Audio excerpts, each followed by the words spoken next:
In this video, I'm going to show you how to make SVG files in Affinity. Now, the first thing you need, of course, is a file you would like to turn into an SVG. So I have my channel logo over here, and I've actually traced this into a vector. If you want to know how to do this, you can watch a separate tutorial on my channel where I actually teach you how to do this as well. Now, when you have your image, what I would first recommend you do is you select it, okay? So let's say you want to make this into an SVG, just select it like this. Go to File, top left, and then go to Export down here at the bottom and click on Export again.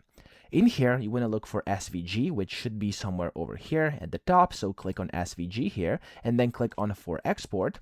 And on the right hand side, this is very important. It's going to be selected as whole document by default, but this doesn't actually look that good. So as you can see here, it's not looking good because it has like a lot of different background. It has a border, stuff like that. So you want to click on here where it says area. And what I would do is I would click selection only. And what this is going to do is basically select only what you currently have selected. So you could do between selection area or selection only. It's completely up to you. I'm going to do selection only. You'll be able to see the preview over here, and then you can basically play around with these advanced settings in case anything is relevant to you. I'm just going to leave it as it is, and then you want to click on export. You can save it whatever you want. I'm going to save it into my downloads folder here, and if I click on save, of course I have to give it a name.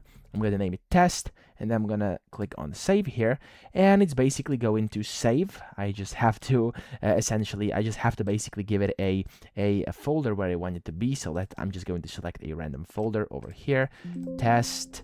There we go, save. Okay, it's now saved.